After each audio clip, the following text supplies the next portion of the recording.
New at 6 tonight, the University of Alabama is sending out a clear message to students. Don't jump over moving or stopped trains. This comes after video surfaced of UA students doing just that. WVUA 23's Yostina Banoob has more on this story.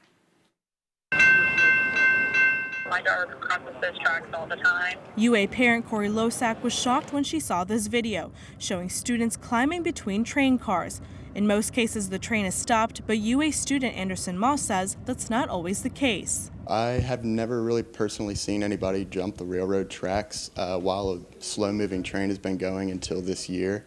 Over the past 4 to 6 years that I've spent past here in Tuscaloosa, I've just seen it get much worse when it comes to students going over the tracks. Moss says he understands why students will do anything to get to class on time. My instant reaction is that I think it's very idiotic, but I also can't blame them. I myself is an out-of-state student and paying tens and thousands of dollars, and you know, sometimes when it comes to school, some people are going across the railroad tracks like that in order to get there. So it's just upsetting to see that. Above all, leave earlier. This week, the university sent out a message warning students about the dangers and laws of crossing railroad tracks, saying climbing over rail equipment is illegal. Moss also urges his fellow students to take caution before taking the leap.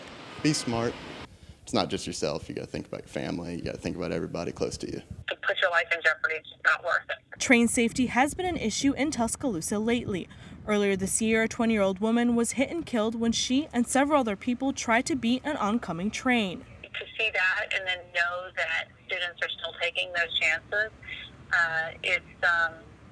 it's heartbreaking. Moss and Losak hope talks of safer routes to class will soon take place. I think that they should also be taking an equal conversation that comes to making a student bridge to cross the railroad tracks or alternative routes for people to take to get to campus easier, because there's a lot of infrastructure problems right now. There's so much construction going on. In the meantime, Losak encourages other parents to talk to their children about being safe when crossing the tracks. As much as we want them to be independent, there's still things we got to remind them to do.